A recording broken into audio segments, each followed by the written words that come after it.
আসসালামু আলাইকুম।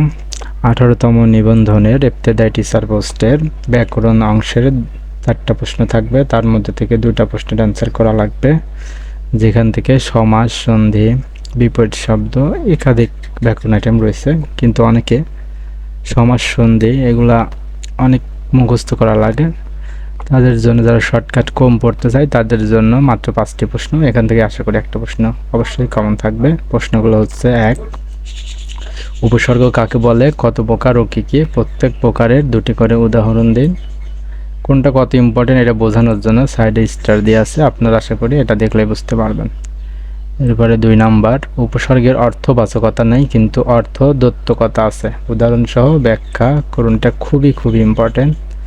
এরপরে রয়েছে সন্ধি ও সমাসের মধ্যে পার্থক্য লিখুন।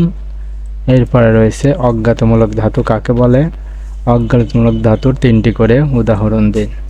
এবং শেষ প্রশ্নটি হচ্ছে বাংলা বাক্যে সেমিকোলনের 5টি ব্যবহার উদাহরণ সহ লিখুন।